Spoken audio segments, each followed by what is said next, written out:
That was the little boy, Steve Marshall. Over there, down. We'd like to start with reading a welcome statement.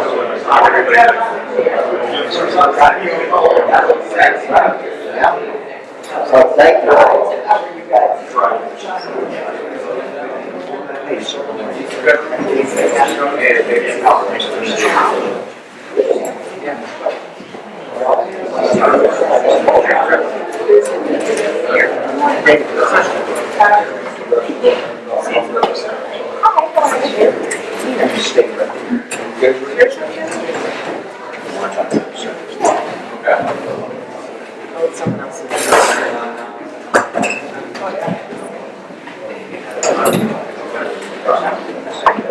Does anybody want to relax and coffee or anything before we get started?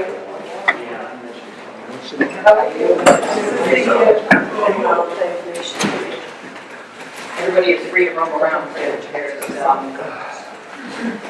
two bathrooms, there's one downstairs, there's one upstairs. It's kind of cool.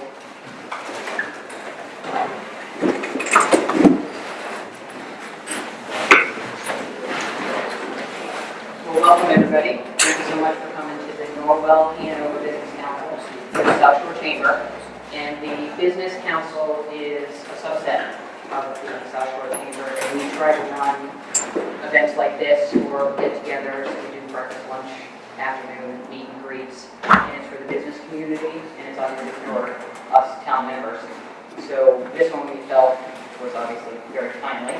So everyone hopefully in this room gets out and votes. A couple of people I want to introduce.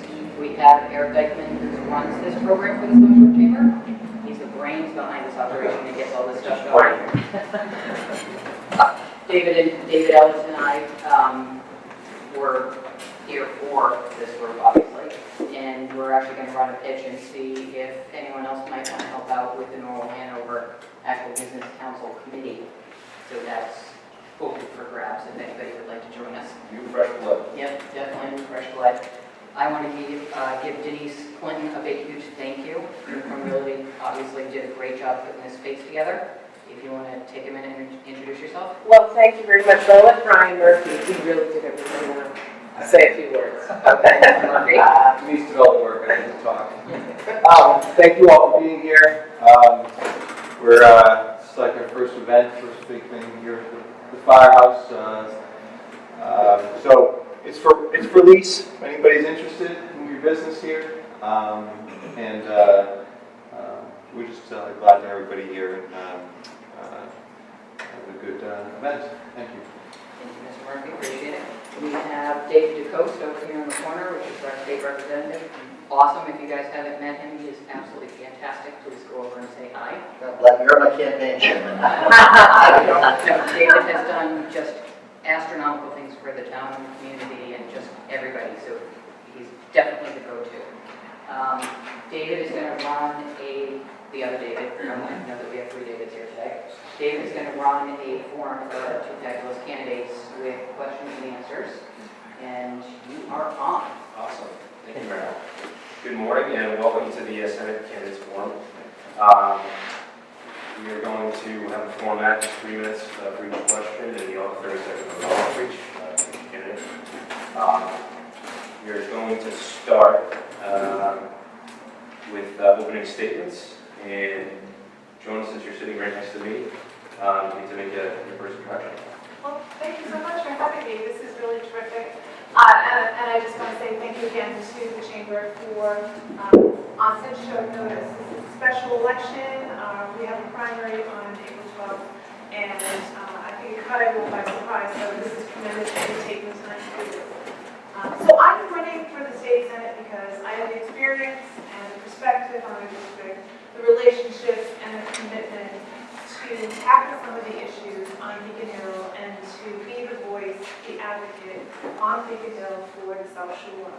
Whatever the issue, whether it's education or transportation, public safety, or economic development, I believe I have the experience that our district needs to work with civic leaders, business leaders, community leaders, other local electeds to really tackle the issues that are important Just a little background by way of introduction. My husband and I live in Hull. I was born and raised there. And I've lived most of my adult life in the district, so I really do understand the issues that are important to the South Shore, because this is where I'm from, and this is where I've been engaged in the community. Public service has always been very important to me. Most recently, I started out as a selectman for 6 years in Hull, and if you can be a selectman in Hull, you can do anything.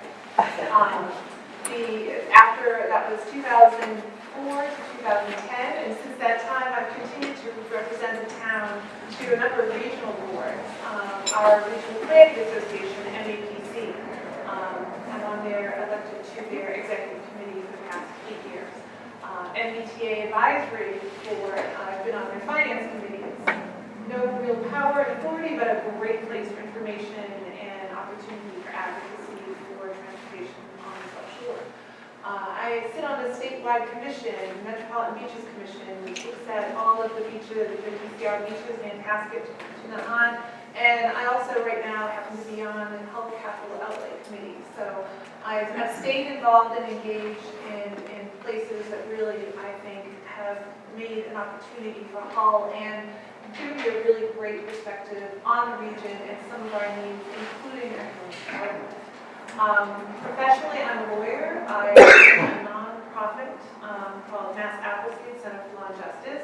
I'm a social justice advocate, and I've been advocating for progressive causes across Massachusetts for quite a few years.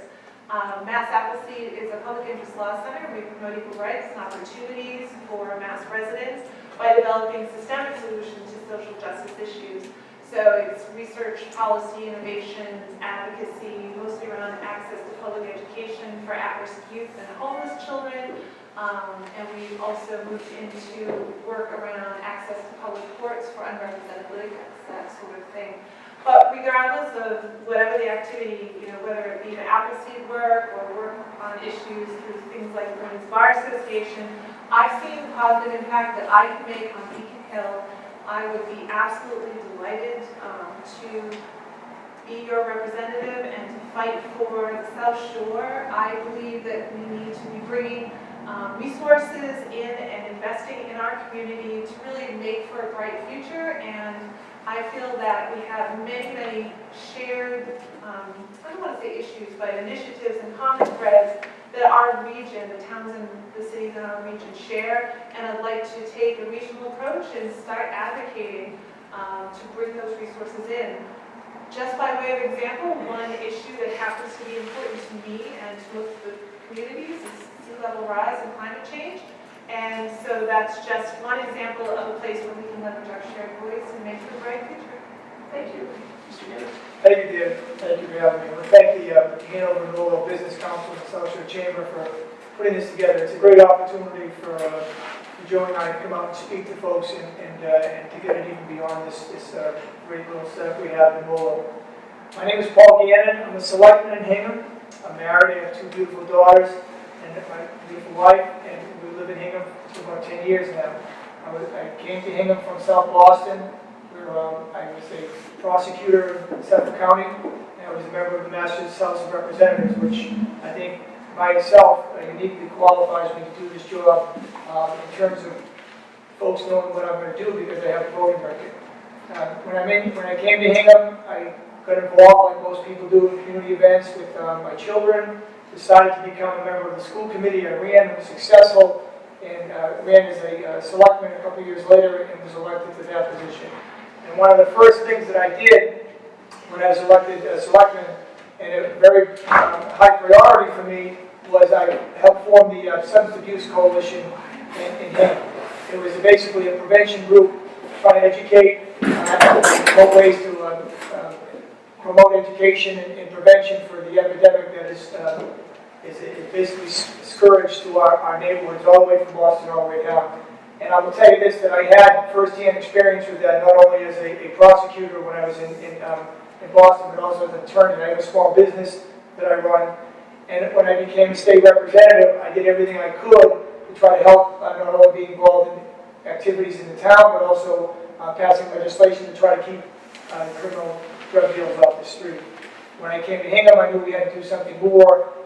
We're working with Hull, Cohasset, Lowell, Situate, and Marshfield, all the communities together to try to make this a better place and to eliminate this problem.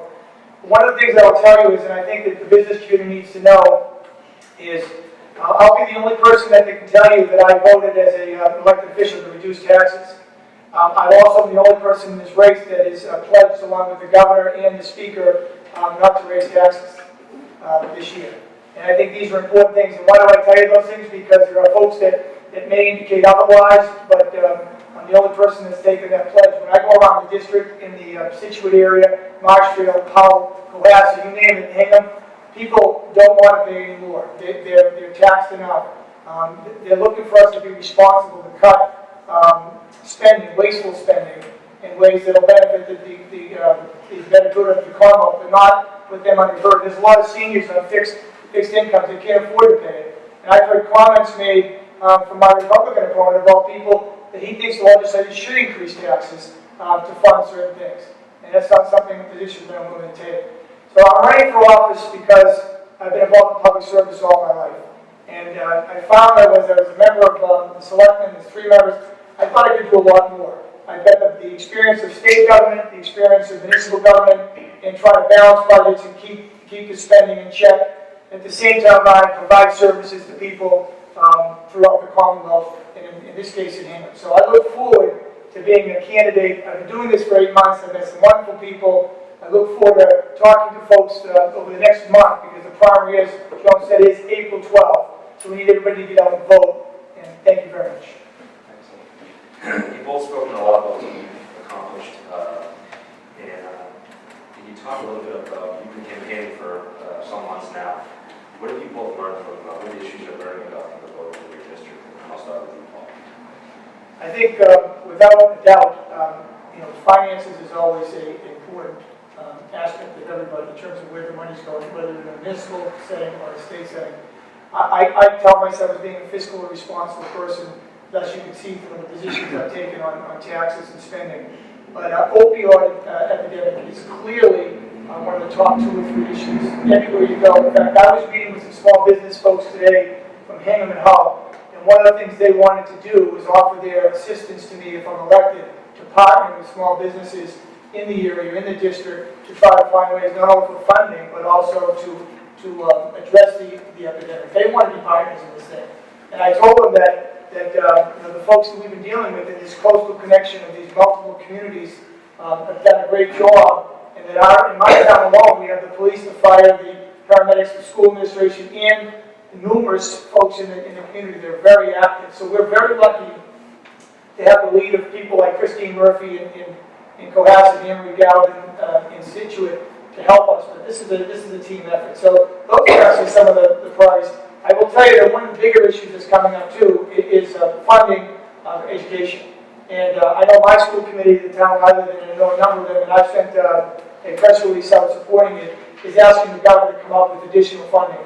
1.6% increase in the budget is not going to do it. My town in Hingham, and I know that in addition, that I'm sure the other towns, it's more of a 4% rate of increase just on contracts and infrastructure alone. So these are huge issues that we're going to have to address. So I've also heard about the opioid epidemic as well. I would say that is probably the single thing that every single person I've met with, every group that I've spoken to has raised in one form or another. So I agree that is something that the next senator from this district is going to have to absolutely participate in strategies and solutions around that. And I agree. Also, I've heard a lot about the schools. And I am a strong supporter of the public school system, and I absolutely think we should be taking a look at the Chapter 70 is the local aid that comes to us and the foundation formulas, to making sure that the priorities and how the dollars that are coming into the districts and what the priorities are, I think we really do need to be taking a look at that and making sure that we're funding the schools in the best way possible to make for a bright future. And in particular, it's really early education. I think it's one of the big things that a lot of people have in particular raised to me, because not all of the towns in our district actually have full-day kindergarten or opportunities for pre-K, and I think we need to set our young people up with all the supports and to succeed whatever life may bring for them. The other two issues that I have absolutely been hearing a lot about is FEMA flood maps, which I know you're going to talk a little bit more about later, but that's been a big challenge for the coastal communities. Getting those maps right is so critical to planning, especially. Of course, we've been hearing it from residents, but also from businesses should be paying attention to this too. And then the other one that was a surprise to me, I hadn't known about this, was the compressor station that they are trying to put in under the Fall River Bridge. There's Alice Arena is running a tremendous civic group. I can't remember the name. I know it's FRAX, but it's probably Fall River Residents Against the Compressor Station. It's probably what it is. You know, at a time when we are trying to shift from, to more renewables, shift from carbon-based to more renewables, and we're supposed to be achieving these kinds of things, 2020, 2050, to be investing in that kind of carbon-based infrastructure when we need to be making so many other investments, whether it be early education or transportation, is just insane to me. And there are public safety and public health issues that flow from that too. So those are the issues that I've been hearing about. So, going on to the first question. Over the course of the last 12 to 24 months, there's been a lot spoken about paid sick leave, sick time, family leave, hours worked, in terms of legislation that's been passed down. A lot of small businesses here have to deal with the repercussions of that. Do you think it's an appropriate role for the legislature to micromanage these day-to-day operations of businesses?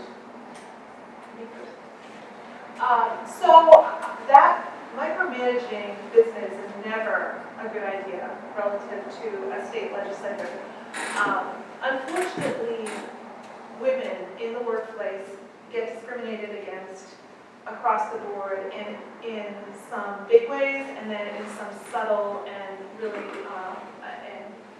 ways that are ingrained into our system.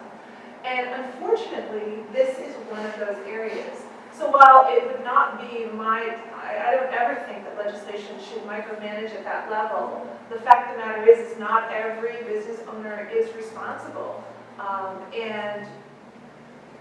To make sure that women have full opportunity and full equity in the system to make a living, to feed their families, to pursue their own career ambitions, I'm sorry, that's one of the things that really did need to have happen, and I think what you're going to see is that it's going to spur a different kind of approach in general to that half of the workforce, and I would hope that men as well in some of those instances would also take advantage of things that they don't traditionally have had the benefit of. So.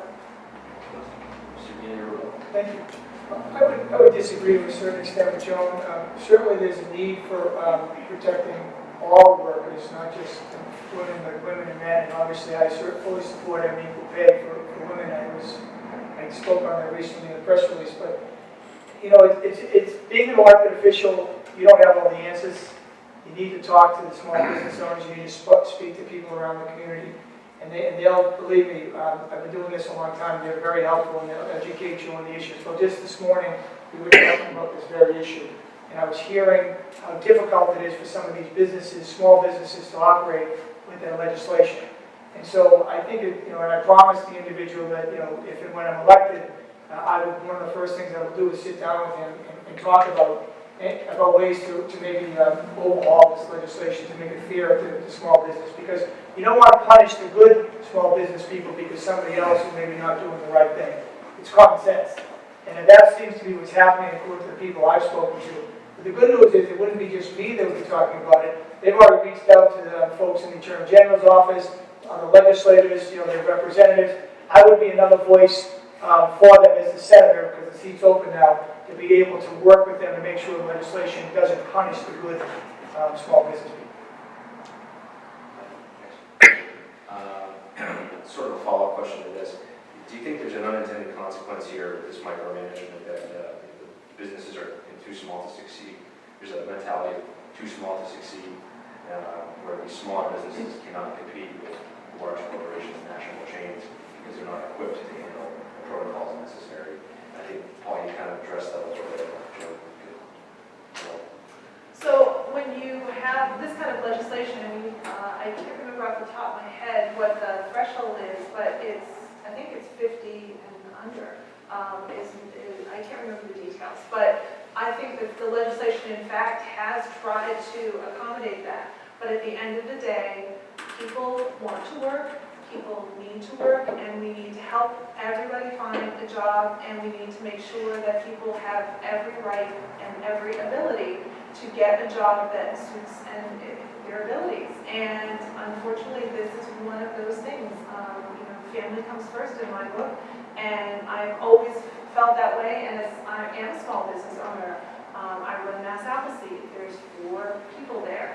And so, how you build equity and fairness into the system, unfortunately, there are a lot of you in here who are great employers and good employers, but we do have to make sure that there's a threshold that everybody's complying with, and that if there's equity for just regular people to make a living. David, quick follow-up. I'm a small business owner too, and I think what we have to understand is that what we're not really dealing with, and maybe I'm speaking to people that know this firsthand, is we're not dealing with just one piece of legislation or one regulation. There are a plethora of regulations, and from healthcare on down. When you put them all together, it overburdens these small business people, and it's tough enough to succeed as it is. And so it would be my job not to punish the good folks that are doing what they're supposed to, but try to help them by overhauling legislation if it doesn't work right, and working with the other elected officials to make sure that small businesses can thrive as opposed to being squeezed out. Well, if I could just rebut that, I have to say honestly, you're right to the extent that there are a myriad of different things we have to navigate as small business owners. But at the end of the day, I think we have to do the right thing and build into our business plan to accommodate these kinds of things. You see it through payroll companies are starting to manage a lot of this for small businesses, and I think that there is a wonderful role for places like the Norwell Chamber or the South Shore Chamber to really work with businesses to make sure that their model is robust and sustainable, and so to help people thrive. But at the end of the day, if people aren't working, there's nobody spending and nobody's getting income taxes. So, back to the original point of you don't want to raise taxes, that means that we need to get everybody to work. So I just feel that that's an important piece that we don't always think through from their perspective. Thank you very much. We get jump to transportation now. The MBTA recently supported adoption of fairness. In your district, there's a good amount of MBTA services that run, whether it's the commuter rail, the bus, ferry service. The woes in the MBTA are pretty well documented. How can you, as state senator, help the governor rebuild the MBTA, restore more reliable service, and the faith of the commuters back? No, I'll just say that it was some time ago, I was on the transportation committee when I was in the legislature, so we were dealing with, packages back then in terms of just, it's not simple, no one's going to be able to do it overnight. I mean, the one example that popped out to me, which I wasn't aware of, was the way that the shifts are picked is an archaic system with the MBTA, and it basically forces people off the job, forces overtime, millions of dollars wasted every single year. And to me, you have to look at these things. You have to address those issues. And those are the things that seem to be easy, but obviously as an elected official, there's a lot more that we need to do. One of the things I spoke about was, in one of my releases, was if you look at on the South Shore, especially my district, they're paying a disproportionate amount of the increases in the commuter rail. For some reason, the people that go to work every day and use the roads and the trains to go in, they have to pay a huge amount of the burden already. So from my perspective was, we shouldn't be an increase at all, and that they're already paying their fair share. So I agree, it's a complex system. The MBTA problem is not going to be solved overnight. But I do think we need to start investing in our infrastructure. I've been the town's representative to the MBTA Advisory Board, and I can tell you, I've seen the finances, and it's not pretty. I would just guess I would characterize some of the strategies over the past few years as really, both under the Patrick administration and now under the Baker administration, as heading in the right direction. So I do actually believe there's hope for the team.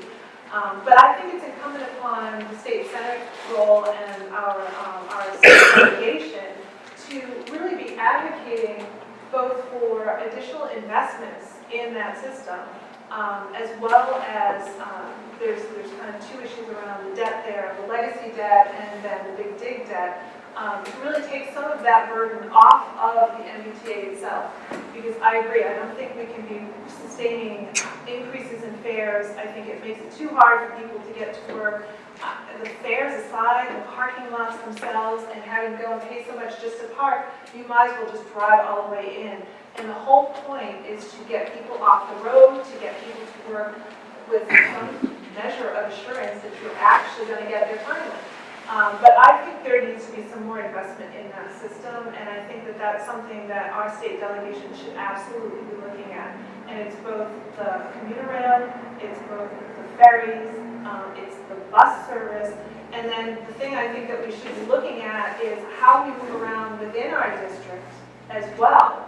So the regional transit authorities and getting between the different town centers or within the various towns so people can actually get to work.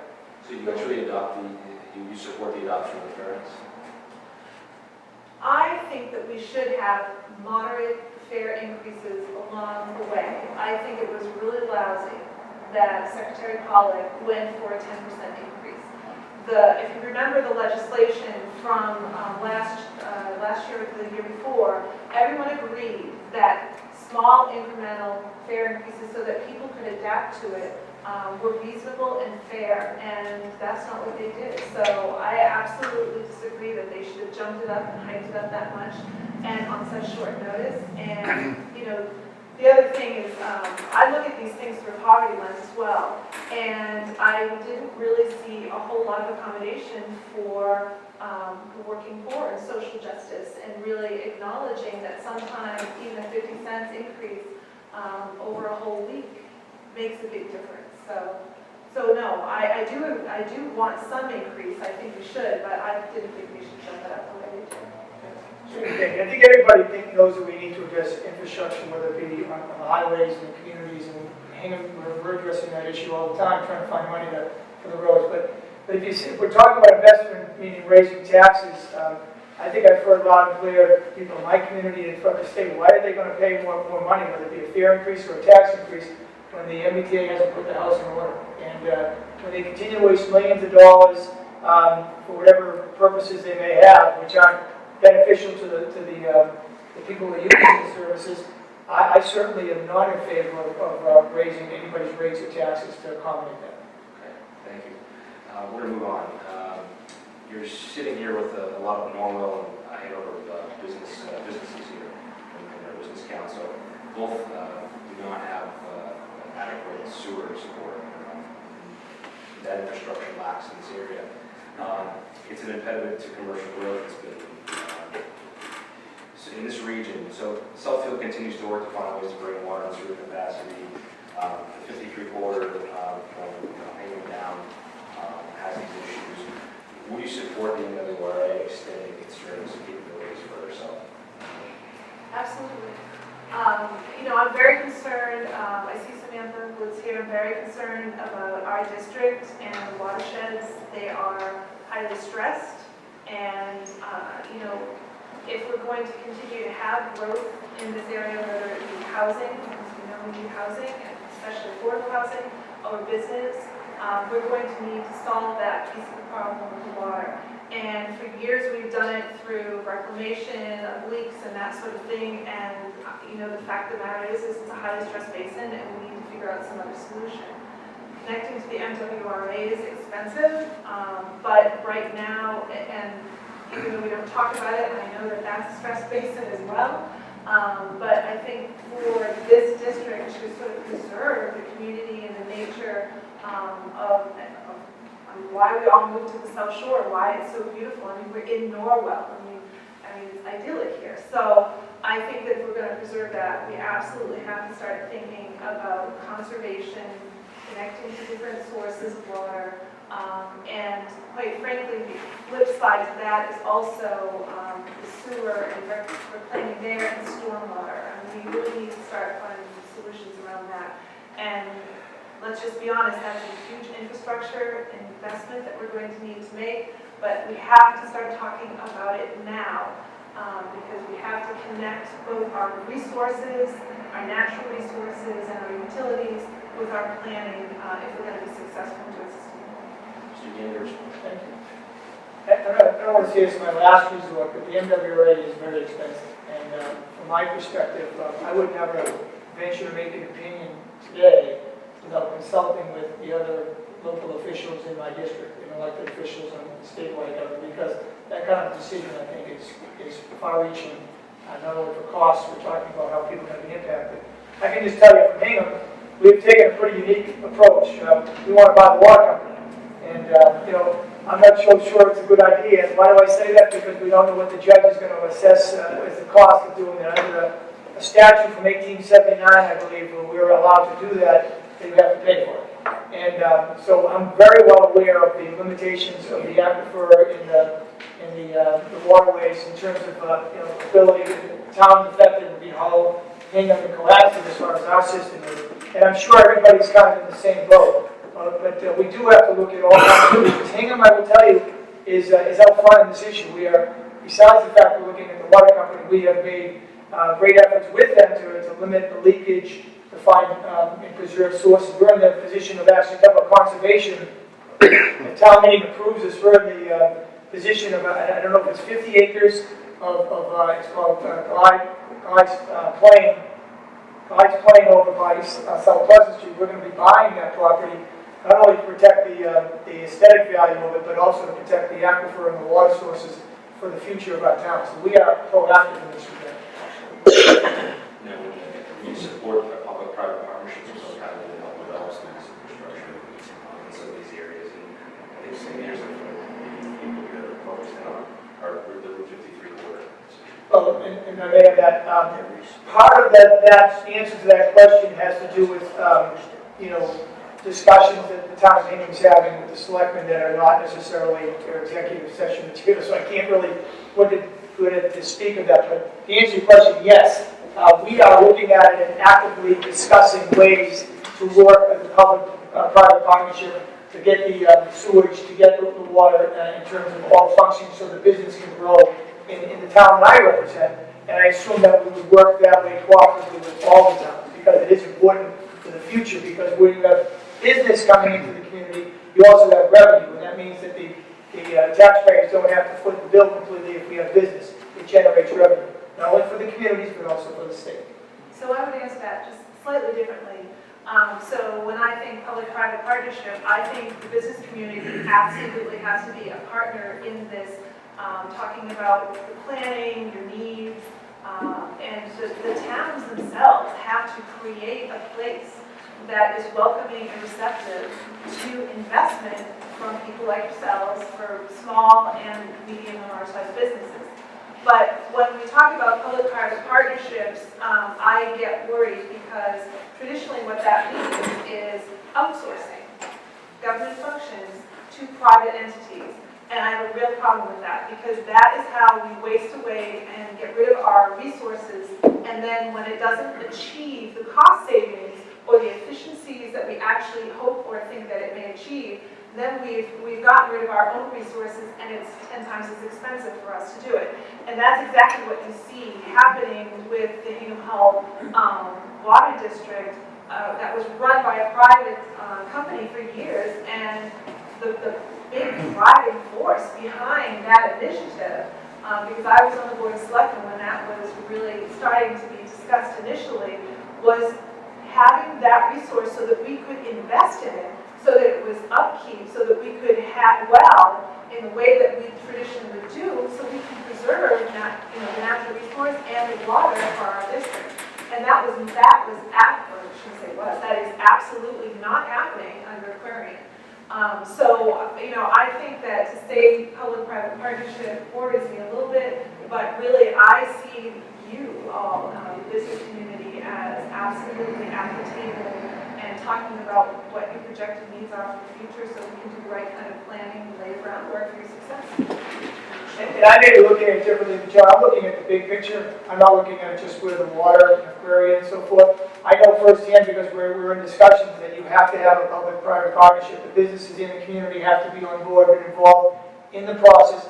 But there are certainly needs, and I will limit it to Hingham at this point because that's what I know about. There are needs there that have to be accommodated if we're going to attract business into Derby and other places. And we absolutely are looking at those and addressing them. I don't look at them as any reason to be concerned about other than we need to make sure that the business community and the residential community are involved in the decision making. I'd like to move down to FEMA flood maps. I think that's an issue that we can all agree is a pretty big one in this district. In 2014, there was an adoption of some legislation passed to sort of take particular Florida Waters Act down the road. How would you leverage your position, Senator, to place pressure on the federal government to gain some relief for the businesses in this area that would be heavily impacted? So this is actually one of the issues that inspired me to run, was the need to be adaptive and resilient to climate change, particularly sea level rise. First and foremost, it's a regional issue, and I think that is how we need to start looking at a lot of these topics. Representative Cantwell has done a great job for his district, but as he was going to Congressman Lynch and really working through some of these issues with our federal delegation, why isn't it that we're talking to Duxbury or talking to Cohasset or bringing other people in? And so I feel that the opportunity here with a thing like that is really to think about the regional needs and to start leveraging our shared voice.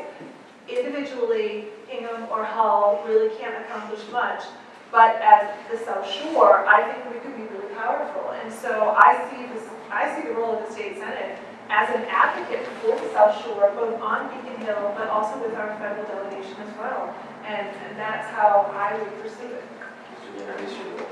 Well, I don't disagree with that we're advocates, and I would commend Congressman Lynch and Keating for the work that they've done, because and the local officials, Matt McDonough and Selectman, his group in Marshfield, Jimmy Cantwell, Gab Bradley, and I don't want to leave anybody out, but believe me, everybody who's been involved in this process, it kind of snuck up on a lot of people. I think Hingham versus Marshfield Situate handled it differently, but I think we came out with the same result. It was a lot of lobbying, there was a lot of requests, there was some legal maneuvering in terms of filings that maybe made FEMA look at the whole thing again. And I just received some paperwork recently where the adjustment on the flood lines are going to go back in terms of savings for people in the community. So there's a clear evidence of what it is when you work together.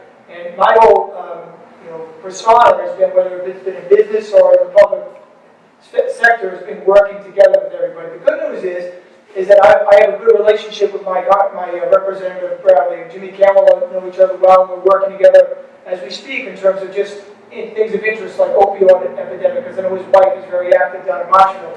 Congressman Lynch was a neighbor of mine growing up. Congressman Keating I knew from his previous work in the legislature and so forth. I've already got a working relationship with these people, but I'll hit the ground running when it comes to the day I get elected. And Jimmy Campbell and I are talking about it.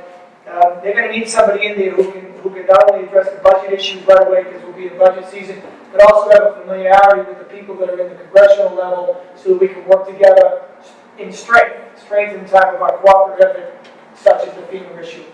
Well, the other thing that I would just add to that is I agree. And I have a great relationship with all of those people right now. I have a great working relationship with all of them as well as across the aisle. With Senator Hedlund, I always had a good relationship with him as well. But don't forget the nonprofits. So I'm looking at Samantha Woods as we're having this whole discussion, and the fact of the matter is that there's a tremendous wealth of information in and expertise in our district on these issues. And so I think the other piece of that, I would just add into it, is that people here have expertise, and I think we should be pushing those people forward as well, especially around climate change issues and things like the FEMA flood map. So that's the only thing I would add. And just to go, and Dave, I was just responding to your question about how do we leverage pressure, on the federal level. The nonprofits are part of the community, and my opinion is, and I think it's self-evident that we're going to work with everybody. But in response to your question, we're looking at the federal level. Thank you. The South Shore Chamber of Commerce has recently conducted an economic development study, which shows a real lack in new entrepreneurial growth along this border in your district. What can you do as state senator to help promote business startups in this area?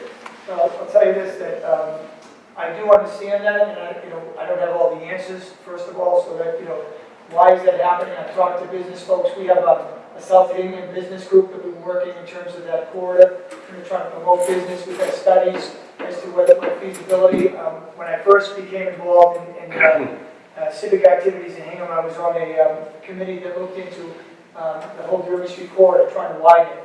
And we used some type of federal state grants, I apologize, to do over the Erie by the exit to Derby Street, just to try to make it accommodating, more enticing for business. But working with the industrial park folks there, this is on the municipal level, through my selecting position and my prior positions, to try to promote growth down there. So as a senator, I haven't been in the legislature. I know that whatever needs to be done at the state level, the senator will have a lot to say, especially in his district. So I would take my experiences in the working relationship I have with the speaker, who I was a classmate of coming in the legislature, Senate President Rosenberg.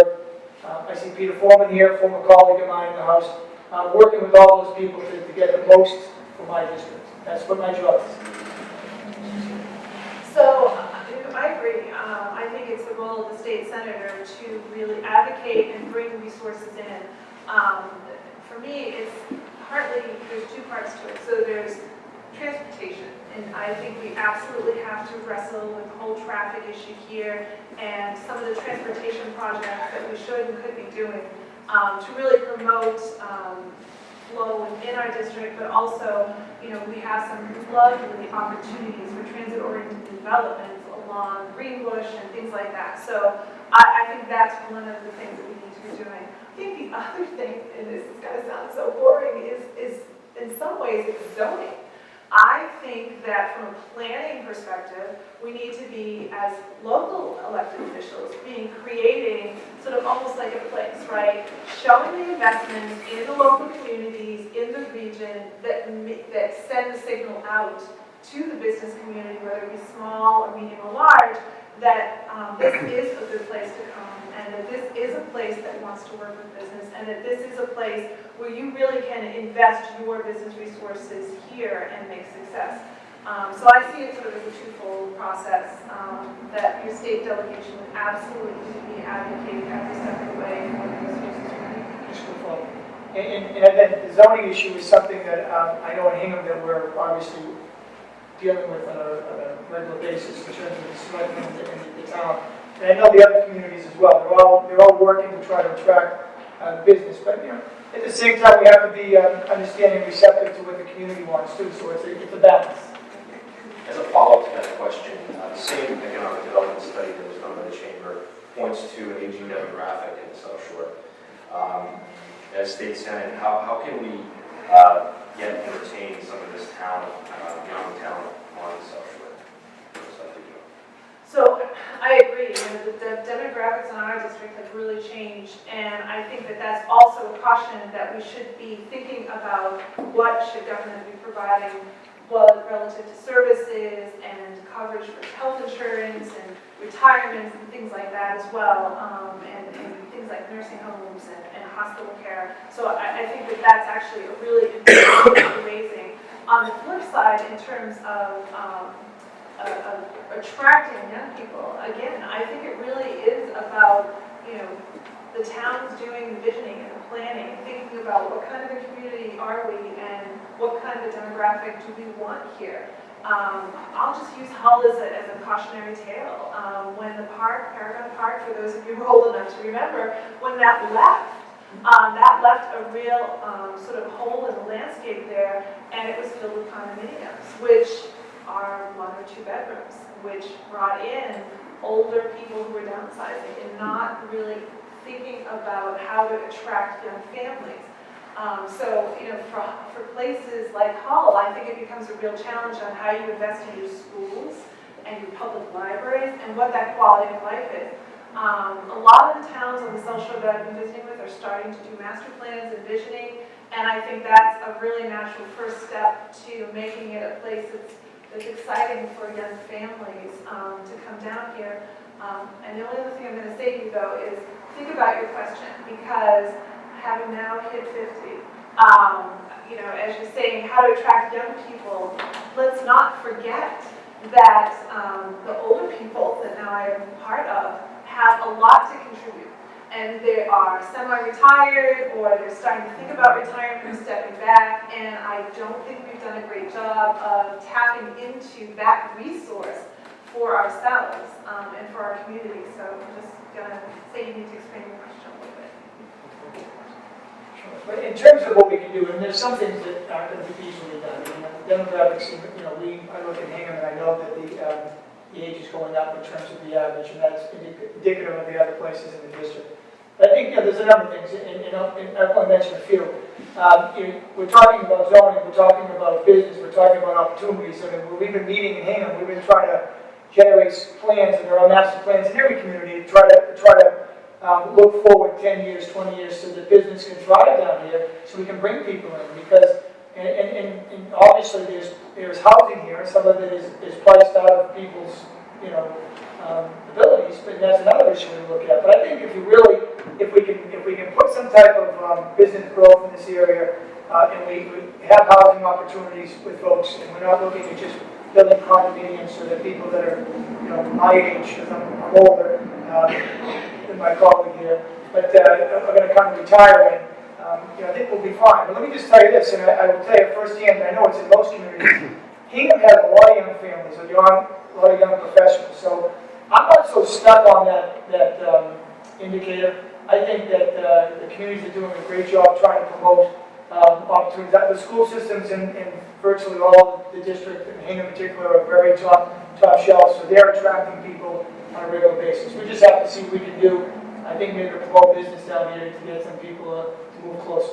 We should give a little shout out, though, to Cohasset. Their transit-oriented development, if I'm not mistaken, along the Greenbush, has a lovely innovation center. And I think that's the kind of thing that I thought that was brilliant, that a small town that really, their opportunity along that 3A corridor is pretty narrow and limited. And I thought that was a brilliant idea to really try to foster, keeping small businesses here and that sort of thing. And just to go back to the traffic, I mean, we really do need to sort of settle and figure out how to invest in that piece and look at that corridor to help promote these kinds of things. So in the effort to wrap things up, this is the last question, and we'll have some closing statements. Massachusetts has some of the highest energy costs in the country. The Pilgrim nuclear power plant is shutting down energy. The company that owns it is shutting down roughly 680 megawatts of baseload energy will be coming off the grid. Renewables like solar and wind are expensive, cannot be controlled in the same way or stored. What are your thoughts on renewable energy?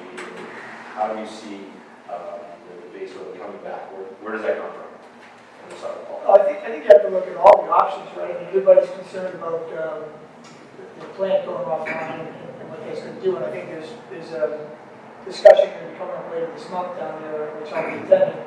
And I know Joe and I were at an event that she said about the compression station recently, in terms of the types of development and energy issues we don't want, because of water reasons, the neighbors, and health reasons, and the cost that are going to be borne by us for things that we won't even benefit from.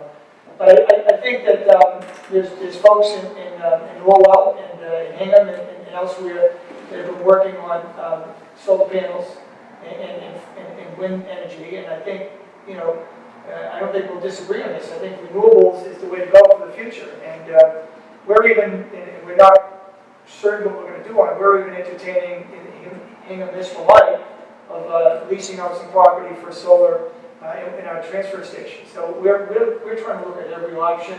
And I think this is something that I would benefit from speaking to the business community and the elected officials and all throughout the district, because I certainly wouldn't want to push in any particular direction unless I had the support or consensus of the elected officials and the business people in town. I think we agree on this. I have to say that while it is a concern, Pilgrim going offline, and I'll just pause and say, I'm actually equally concerned that it goes offline safely. So I have a lot of concerns about that we probably need to be talking about as a region. But I think the move to renewables is absolutely the smart, sensible thing for us to do. I think that the subsidies that have been in place to start to build some of these different kinds of energy sources is working, and I think that the region has embraced it, which is lovely to see. I mean, Hull had the first wind turbine, and we're so proud that a small community like that can do it. And so I think that working with local electeds and with the business community and different initiatives, absolutely think that we can do that. The Attorney General's report was very clear. We do not need the gas. That the Spectra pipeline has been proposing, and that there are a lot of other options on the table, and I think now's the time to embrace that. That's new business, new jobs, new growth, so I think that that's the smart way to go. Excellent, excellent. Well, thank you so much, both of you. We're going to wrap up with some closing statements, and Paul, since you're sitting in to start. Thank you, David. Thank you, everybody. And this is also helpful to me when I get questions and perspectives on things, because it's good to speak to not only residents in the community, but also business people, and to basically to exchange ideas. And I'll be around for a little bit afterwards if anybody has any questions or thoughts about some of these things. I do appreciate it. I think looking ahead, we're going to have a new senator. That's a given, right? And on May 10th.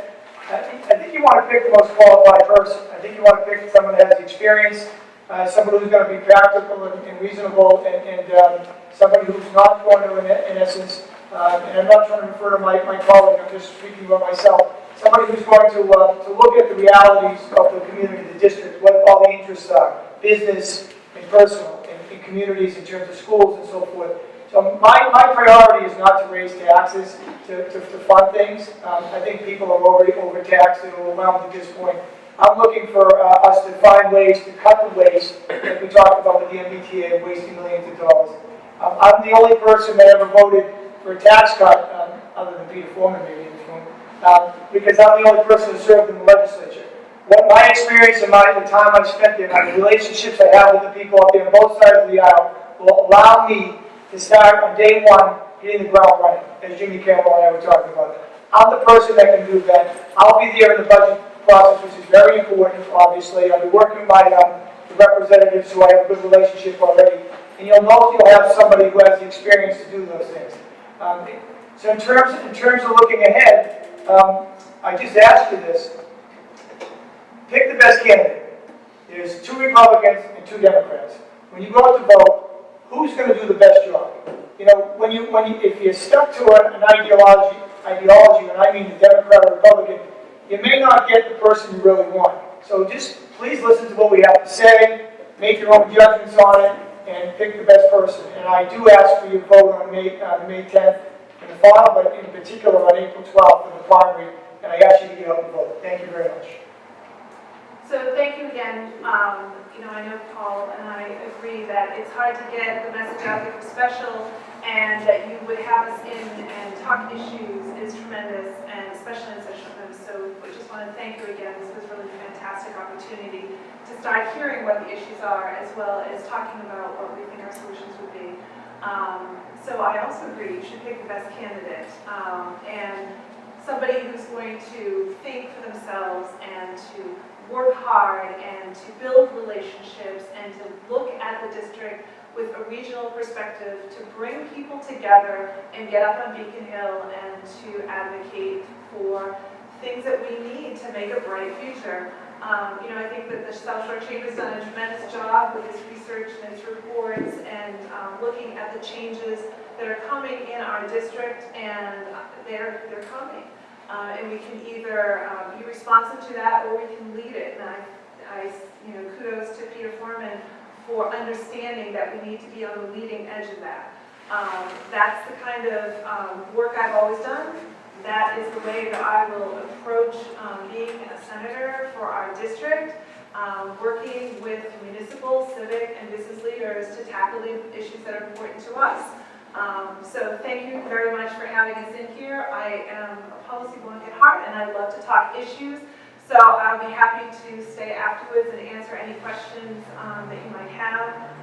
But let me just close. I'm sure Paul agrees that this was really terrific to get out and to start discussing everything. Excellent. Thank you, all candidates.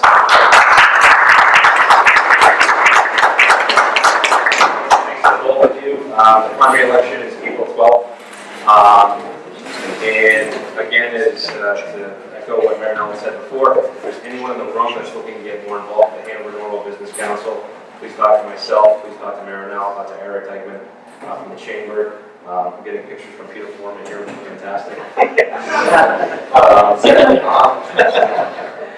And thank you for Hanover Cable Access for filming this. This is all really broad. So thank you very much. Great. Thank you all.